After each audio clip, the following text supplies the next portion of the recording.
Jumat ini enggak, karena market ya kita ya udahlah kayak gitu, ada kesibukan masing-masing kan. Nah, kita ngomongin mereka semua pada cash out. Malahan saya ngedeploy cash gua banyak banget ke hampir semua gitu kalau untuk terms of cash yang ada kayak gitu. Sampai rekeningku udah ya sisa berapa puluh juta aja gitu kan.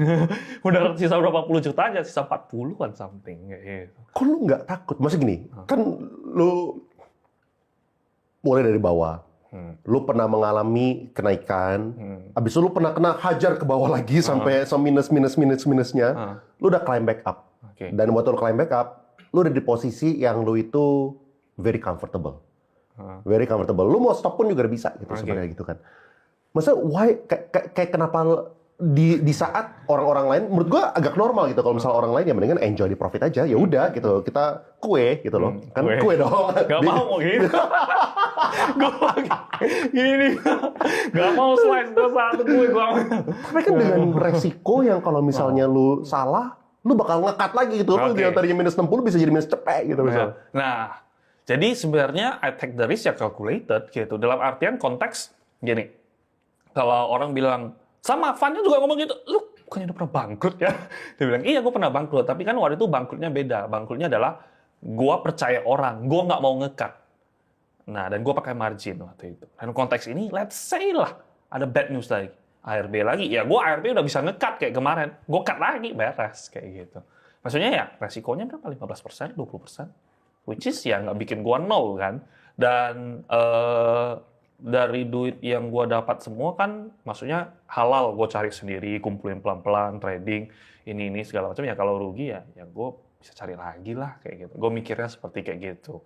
Gue pernah cari lagi, ya gue bisa cari lagi balik kayak gitu. Karena ya I think I earn it kayak gitu. Lu berarti nggak khawatir misalnya ya kan kita kan kalau misal kita trading atau kita jadi kan nggak bisa cuma mikirin the potential upside doang kan, tapi ada potential risk-nya. Yang kita tadi tuh bisa aja ada Moody's lah atau ternyata kalau misal FTSE ngeluarin apa, marketnya nggak terima, lebih turun lagi gitu misalnya.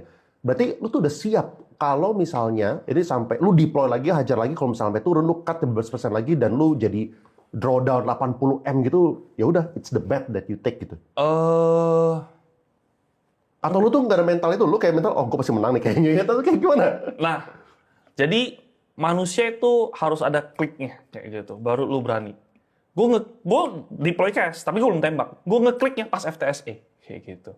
FTSE ngumumin kita nge-freeze MSCI, nge-freeze Indo dulu ya. Which is itu udah expected gitu. Everyone udah mikir itu hal yang wah ini bad news lagi. Makanya waktu itu gue bikin meme, ada bikin meme kan. FTSE masuk, list masuk, udah kita lempar dia gitu. Artinya apa? Artinya udah nggak ngaruh lagi. Gue beranggapan ketika FTSE keluarin itu, aduh, ini pasti hari ini merah. Tinggal gue nunggu lagi beberapa hari lagi udah oke. Karena ultimatumnya apa? MSCI udah, Moody's udah, FTSE udah, itu udah top tier banget. Apalagi gitu, lu mau bombardir meteor gitu kan nggak mungkin. Artinya semua bad news-nya udah keluar. Nah, satu bad news-nya di-hit mati-matian gitu. Sampai udah tengkurap di lantai. Kedua, kita lagi bangun, ditonjok lagi. Udah baring di lantai. Ketiga, FTSE keluar. Kita udah di lantai, bro. Lu tonjok lagi, udah nggak bisa turun lagi, kayak gitu. Dan marketnya kuning. Kok kaget? Kuning. What the fuck is this? Kayak gitu kan. Benar-benar, ya udah. Artinya apa? Artinya market udah price in semua. Orang-orang yang depresi, orang-orang yang panik, orang-orang yang takut, udah habis semua. Kayak gitu. Either mereka nyangkut di atas, atau mereka udah pasar. Atau mereka udah nggak bisa jual lagi. Atau mereka udah jual, dan barangnya habis. Nah, the way I see it adalah rata-rata mereka udah jualan kayak gitu. Nah, tapi sebelum itu, FTSE-nya kuning. Kuning, naik dikit, gue langsung beli. Langsung beli, dibanting merah, gue beli lagi. Nah, baru ditarik lagi. Nah, itu momen ngekliknya kayak gitu. Kayak logic ya, sekali lagi gue kan lawyer kayak gitu. Kayak, ya udah ini udah di lantai kayak gitu. Dan, nah kita ngomongin MSCI lah, ngomongin Frontier lah, ngomongin bla bla bla segala macam. Kita mikirin, kamu mikirin gitu, kameramen mikirin kayak gitu kalau dia trading gitu ya kan. Dia nggak trading pun mikirin juga. Mikirin gitu ya. Nanti nggak ada yang datang lagi, gue gimana ya? Nggak shoot video gitu kan. Nah, Kongo mikirin nggak? Pasti mikirin kayak gitu. Mungkin mereka udah semua meeting cancel, kita mikirin ini dulu.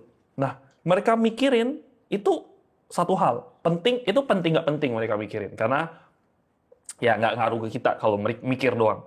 Nah, kedua adalah mereka take action. Kamu lihat Pak PP, ngebeli sahamnya kayak gitu kan, ngebeli Cuan, ngebeli Petro, BRPT, TPIA, diumumin buyback berapa T. Artinya apa? Artinya mereka juga mikirin. Dan kalau misalnya dia anggap ini udah bohwat gitu kan, artinya udah nggak ada harapan lagi. Ngapain gue tahanin kayak gitu? Ngapain gue udah keluar duit? Gue butuh keluar duit lebih banyak yang gue tahu duitnya bakal gue bakar habis. Dan gue pasti kalah, retail pasti kalah, semua kalah. Ngapain kayak gitu? Nah, gue nggak masuk akal dalam konteks itu. Terus kemudian bursa, semua ditukar kayak gitu kan. BI, OJK, semualah ditukar lah gitu kan. Mengundurkan diri dengan serentak kayak gitu kan. Artinya apa? Artinya kita mau berbenah.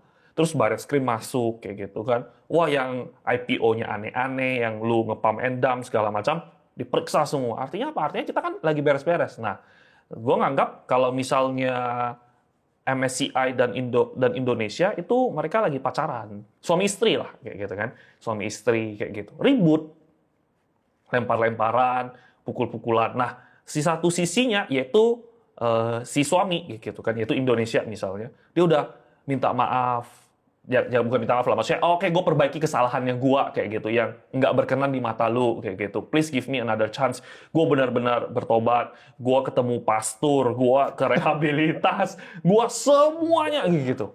Masa sih MSCI yang udah suami istri sama dia dan dia ada kepentingan sama si Indonesia, dia nggak mau.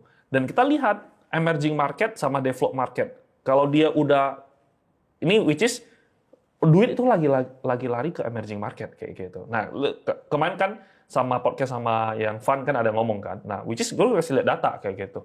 Mereka biasa selalu siklusnya kayak gitu. Develop market gitu ya, udah gede US segala macam tech, udah tech selesai mereka bakal pindah ke emerging market. Nah, ini kan mereka ada kepentingan juga ngecari invest. Emang Indo sejelek itu. Daerah strategis. Jadi fundamental, jadi fun kayak gitu kan. Nah, karena ketar-ketir juga kan itu. Nah, daerah strategis, resources ada, orang pinter, bukan goblok juga kita orang-orangnya. Apa kurangnya dari kita kayak gitu ya? Mungkin ada beberapa hal yang nggak berkenan, tapi kita, let's say kita jelek, tapi nggak jelek-jelek amat lah kayak gitu kan, masih bisa dipandang. Nah, gue lihat, loh, terus ini udah atensi dari bapaknya si suami ini kayak gitu kan, Pak Prabowo kayak gitu kan. Ini kita harus diberesin segala macam, nggak boleh gini-gini. Artinya apa? Artinya bapaknya udah ikut turun campur tangan memperbaiki marriage-nya ini, gitu. Nah, apakah akan lanjut atau nggak akan lanjut? Saya nggak tahu, gitu. Nobody knows apa yang akan terjadi. Tapi intinya adalah ini udah full effort. Hasilnya ya udah biarkan yang atas sama yang si istri ini mau terima atau nggak mau terima. Jadi ya gue ngerasa ini semua oke. It could be one opportunity untuk gue hit back balik semua kayak gitu. Hit back gue bukan mikir hit back baliknya kayak ya gue senang aja bener kayak gitu. Walaupun stres gitu, mencekam gitu kan, di ketemu fun semua pada bearish. Tapi ya the only way adalah ya gue merasa datanya match, terus kita liatin Konglo-nya, gue hitungin ya logiknya, terus depresinya, over fear-nya, ya udah hajar aja. Kayak Lu gitu. total kira-kira ngobrol sama berapa orang? Kira-kira yang lu anggap sebagai smart? Belasan ada kali. Belasan. Bukan fun Indo doang, kalau udah ngomong Inggris dia, ya Inggrisnya aneh-aneh kan, ekonomi apa ini orang ngomong kayak gitu kan. Nah, aku ajakin makan siang, telepon. Ada satu nggak yang positif? Atau nggak ada satu pun yang positif dari 11 itu? Mereka ada yang positifnya adalah ya udah kita masuk MSCI tetap Steel. Rata-rata MSCI, oke pilihannya MSCI Steel itu yang bagus gitu kan, atau MSCI tapi Frontier. Sama satu lagi itu MSCI tapi nggak Konglo Play yang seperti yang video yang lu bikin. Nah, most of mereka adalah yang paling bagus skenario adalah oke MSCI kita tetap tapi kita nggak di Konglo Play. Nah, jadi mereka sama persis kayak pemikiran lo kayak gitu. Dan satu Indonesia juga memikirkan hal yang sama. Nah, gue lawyer ya gitu ya, lawyer kan cari celah kan gitu kan. Gue cari celahnya. Celahnya apa? Oke. Kenapa MSCI baru ngamuk sekarang? Nah, artinya ada yang numpuk meledak. Nah, ada yang free float-nya menurut MSCI lu udah keterlaluan banget nih, gue udah nggak bisa terima ini. Nah, ada emitennya itu. Ya udah, artinya Karena ada poin penting juga kemarin yang gue nontonin podcast lu, yang lu bilang adalah poin pentingnya adalah investability, yaitu mereka bisa masuk dengan aman, bisa keluar dengan nyaman. Karena kan MSCI itu dia provider ya, gitu ya. Kan dia Index bilang, provider. iya, dia bilang, oh ini oke nih secara kriteria objektif market cap, free float market cap, sama transaksinya oke nih, lu boleh masuk. Nah, dia harus ngeprotek orang-orang ekor-ekor di belakang dia. Nah, ketika ekor-ekor di belakang dia nggak bisa masuk dan keluar dengan leluasa, nah dia kena komplain. Dia kena komplain, ya dia ngamuk. Nah, konteks ini, ya tinggal kita mikir, oke, nggak bisa masuk saham-saham yang free float-nya dalam tanda kutip disembunyikan atau nggak transparan bagi orang MSCI. Nah, tinggal kita lihat gitu. Oh, ini free float-nya 15%. Lu lihat bid offer-nya.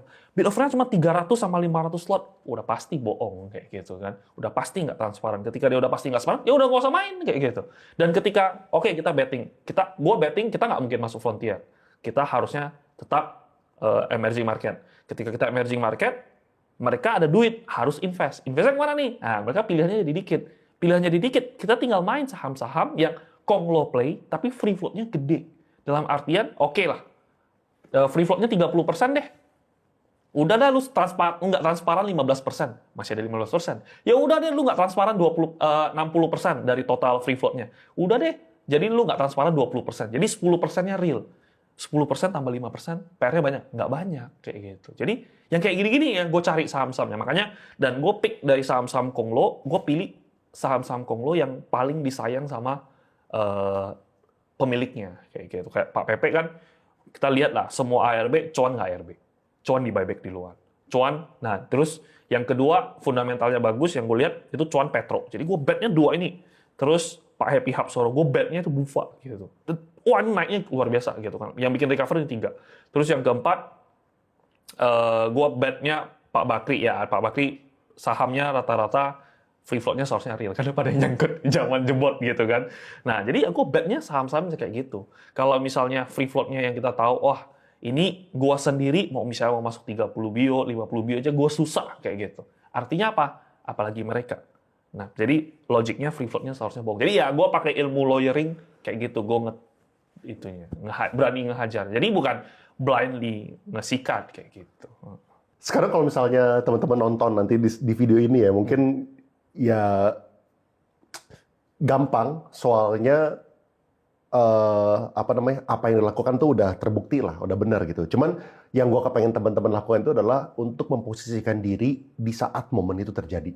Soalnya itulah pembelajarannya gitu. Soalnya kan nggak penting kan kalau misalnya sekarang udah lewat, ya lu udah nggak masuk atau nggak lu nggak cut loss dan lu ke bawah dan lu nonton, oh iya udah bener tuh yang gitu. Itu nggak penting itu. Tapi penting adalah kapan-kapan kalau misalnya terjadi lagi, do you know what to do gitu. Nah itu kan yang kita pengen belajar gitu kan. Thought process. Betul. Dan bukan THOUGHT ya. TOD. Kalau bear market, jangan, tak boleh. Nah, tapi susah loh. Pas waktu itu gue mikirnya juga, ini gue sotoy banget, atau gue lawyer-lawyeran banget, atau gue sok logic banget. Gue benar-benar meragukan diri gue sendiri juga, karena saking banyak informasinya nge-bear segala macam. Iya. Itu Oke, dari 11. Berapa kan ini kita, jadi supaya teman-teman tahu, skenario itu ada 3. Ya. Kita dari MSCI IM turun ke MSCI, ke Frontier. Case nomor 2. MSCI IM kita tetap di MSCI IM, tapi yang Konglo Play itu udah nggak ada. Sama yang MSCI IM itu Konglo Play-nya masih lanjut gitu kan. Which is tadi dengan skenario yang tadi lebih selected lah secara prinsip mungkin gitu ya. Berapa persen kira-kira yang circle lu ya, yang dianggap sebagai smart money, itu adalah yang kita ini kayaknya ada potensi kita ke Frontier nih. Sama berapa persen yang kira-kira kita itu tuh MSCI IM, tapi Konglo Play udah stop gitu. Yang Konglo Play, tetap MSCI Konglo Play stop itu mungkin 80% lah, masih banyak. Oh, jadi mayoritas itu nggak berekspektasi kita bakal ke Frontier ya? Kebanyakan sih enggak. Kebanyakan enggak. Gitu. Cuman mereka ada kekhawatiran, tapi juga mereka kayaknya enggak lah. Tapi mereka ragu juga kayak gitu. Jadi kok mereka ragu, mereka orang pintar kok ragu ya, gue juga ragu dong gitu kan. Jadi ya kayak gitu. Kok lu bisa nggak ini? Misalkan prinsip lu adalah follow the whales gitu. Ini whale-nya ragu loh, kenapa lu nggak ragu? Nah, beda. Dia bukan whales, dia bukan whales, tapi ada bigger whales lagi, kayak gitu. Ada megalodonnya, yaitu. Megalodonnya emang yang lihat kayak gimana? Emang mereka pede? Oh, Pak BP kan beli sahamnya pede dia bilang gitu. Dan hari ini meeting kan gitu kan mereka. Langsung gue lagi golop lu sama teman kan gitu. Ini udah jamnya, nggak bisa ini. Mereka foto sih, kita harus pulang gitu kan. Pulang langsung ngehajar lagi kayak gitu. Kemarin udah hajar, hari ini hajar lagi kayak gitu. Jadi udah, jadi gue pinginnya adalah memanfaatkan momentum ini. Semua hajar, udah cash-nya habis. Terus ya udah tinggal enjoy the ride kayak gitu. Karena once kalau gue bener ini kayak gitu kan. Kalau gue bener ini, it could be the beginning of bull market yang tahun lalu lagi. Yang rally gila, sehari 20%, 30%. Crazy money lagi kayak gitu. Kenapa seperti kayak gitu? Bad news-nya udah selesai. MSCI meeting. Dia tinggal ngomong, oke, kalian sudah memenuhi. Nah, mereka memenuhinya apa? Mau buka 1%. Mau buka ultimate beneficial owner, terus struktur pembagiannya dipecah jadi 27 kayak gitu. Itu niat banget, dan which is itulah yang MSCI minta. Jadi mereka udah tepat sasaran kayak gitu. Nah, mereka tinggal eksekusi ya kayak gitu. Cuman ya bilang talking about execution gitu. Cuman mereka udah oke nih kayak gitu. Jadi kalau mereka udah oke, MSCI bakal ngomong, oke, thank you ya, suamiku udah berkooperatif, udah nurutin apa kemauan aku. Jadi kita balikan lagi yuk kayak gitu. Gue juga say sorry. Duar kayak gitu kan. Moody's bakal bagus lagi, FTSE bakal bagus lagi. Mereka akan kejar-kejaran kayak gitu. Karena gue tahu fund-nya ya rata-rata cash. Mereka mau masuk kayak gitu. Ya udah gue makan atas. Makan atas ya, gue udah santai kayak gitu. Udah zero risk. Udah jalan-jalan waktunya kayak gitu. Jalan-jalan, enjoy. Sampai momen cukup, ya portonya bisa ke double, triple. Ya kalau amount-nya gede, double, triple susah loh kayak gitu. Dan which is lu dapat double, triple, happy banget kayak gitu. Ini ada salah satu orang yang versi circle yang gua nanya, yang bearish, itu kayak gini. Kayaknya kalau misal dari segi MSCI, mereka oke lah gitu ya. Mereka relatively pede, udah ngelihat effortnya gitu-gitu ya. Dan mungkin supaya teman-teman tahu ya, kayak gue lihat ada beberapa konten yang bilang misalnya, oh ini gara-gara MSCI-nya bikin kita pusing semua. Tapi teman-teman juga harus tahu, kenapa MSCI melakukan itu. MSCI melakukan itu semua masalah duit. Masalah duit soalnya mereka itu sebagai index provider, mereka jualan ke fund yang lebih gede lagi, misalnya kayak BlackRock gitu misalnya. Si BlackRock ini, kalau misalnya udah disaranin sama si MSCI, indeksnya itu beli saham A, B, C, D, mereka beli, ternyata harganya malah lompat ke atas gara-gara yang jualan, atau kalau misalnya mereka pengen jualan, kagak bisa gara-gara nggak ada yang jualan, mereka komplain ke MSCI-nya. Mereka bilang, kepak kepala gitu, pak gitu kan. Kayak, lu gimana sih nyediain gue indeks, nyuruh beli saham ABC, tapi gue nggak bisa beli, atau gue nggak bisa keluar gitu kan. Jadi mereka pun ada resiko untuk tidak dipakai lagi sebagai index provider. Makanya sebagai MSCI mereka harus bebenah diri. Mereka akhirnya hajar ke kita gitu kan. Jadi runtutannya tuh kayak gitu. Mereka juga punya kepentingan buat nyenengin klien-kliennya mereka gitu. Tadi gue ngomong gitu mau nanya apa ya? Oh iya, ini gue tahu. Kita kayak gue loh, tukang lupa. Padahal gue bukan narsum. Pertanyaan gue gini. Nah, masalahnya sekarang ada contoh lagi ya tadi ya. Tadi misalnya suami istri. Sekarang ada third party nih yang datang nih. Bukan cuma suami istri lagi nih. Ada third party datang, si Moody's gitu kan. Nah, Moody's sekarang geplak kepalanya kita untuk alasan yang berbeda nih. Masalahnya itu adalah policy kita harus transparan. Habis itu ada kekhawatiran mereka itu rumornya lah ya, laporan dari Bloomberg gitu ya. Mereka bilang, oh ada perusahaan mining yang dimana tuh pengen di take over sama Danantara. Mereka nggak percaya ini gimana nih kepastian hukum kita kayak gimana. Maksudnya itu tuh sekarang udah ekspansi ke yang lain-lain gitu. Nah, jadi yang ditakutin sama beberapa smart money itu adalah, oke, emisinya beres deh, oke deh. Tapi yang lain-lain ini kayak masalah kita ini ada banyak gitu. Nah, kok lu bisa nggak khawatir ke sana gitu? Atau lu cuma khawatirnya, ya udah kalau misalnya salah gue tinggal cut itu atau kayak gimana gitu? Semuanya aku khawatirin sih kayak gitu kan. Dalam konteks kalau Moody's ya gue mikirnya, oke, yang ribut siapa? Yang ribut duluan siapa? Kayak gitu kan. Kita cari akar permasalahan. Akar permasalahannya adalah suami dan istri.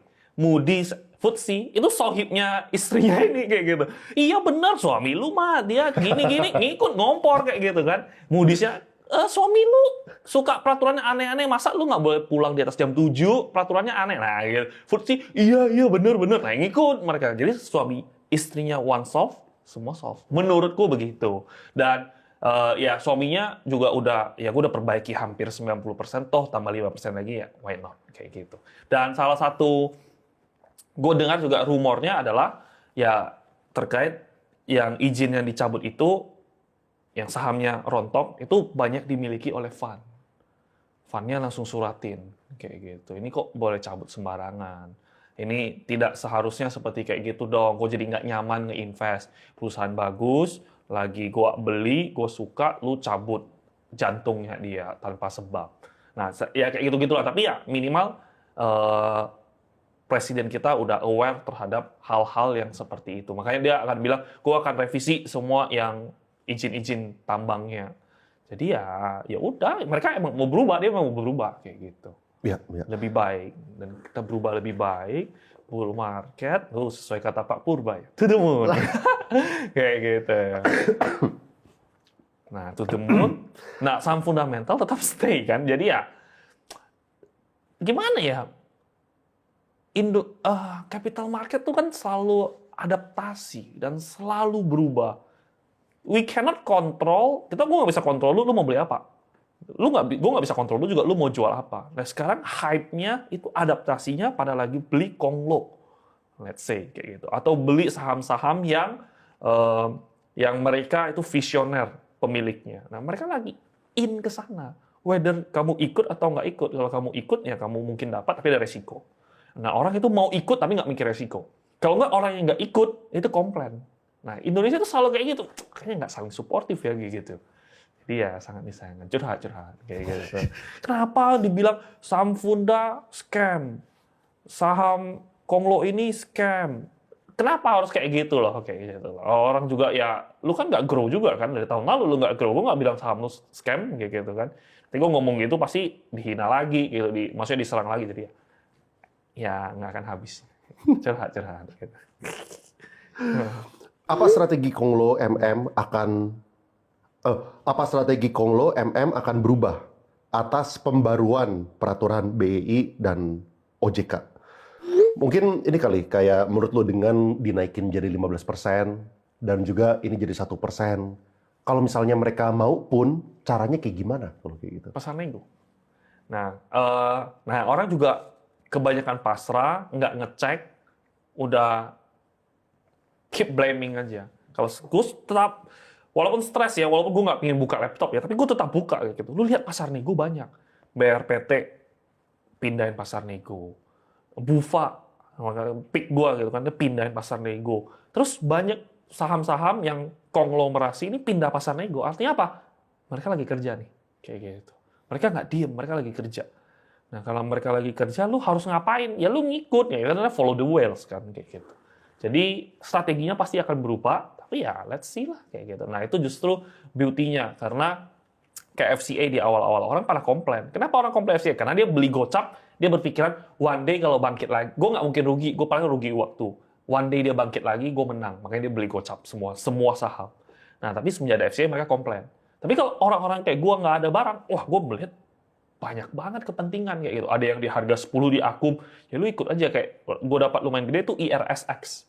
Nah itu dia puluhan dikumpulin sama broker AI. Gue nggak tahu ini saham FC apaan yang dikumpulin. Ya udah gue ikut kumpulin. Lu tarik kencangnya luar biasa. Dapat warannya gratis. Bufa, Mina juga dari FCA segala macam. Jadi ya if ada peraturan baru, itu adalah momen menarik untuk lu research-nya. Karena duit lagi di sana. Kayak gitu. Tanyain Hengki apa pas crash kali maksudnya. Crash gini masih tetap bisa cuan atau cut loss? Mungkin kayak gini kali ya, kan lu juga pernah bilang bahwa kalau misalnya market itu lagi merah, lagi bear market, kan ya namanya trennya itu lagi turun, ngapain kita trading gitu misalnya. Betul. Gitu kan. Kenapa lu masih aktif trading? Apakah lu ngelihat ini kita nggak di downward trend atau kayak gimana? Oke. Karena kalau downtrend itu dia kayak gini ya, kalau gampang lah, uptrend kan koreksi. Kan kita ini baru sekali nukik gitu. Kecuali kita bikin new low, lower low, new segala macam lah kayak gitu, dan asingnya jualan, fear-nya luar biasa, makronya jelek, market maker-nya jualan. Nah, ini nggak ada kayak gitu.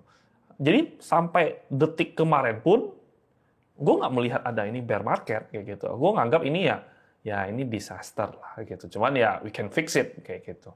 Nah makanya kayak COVID lah,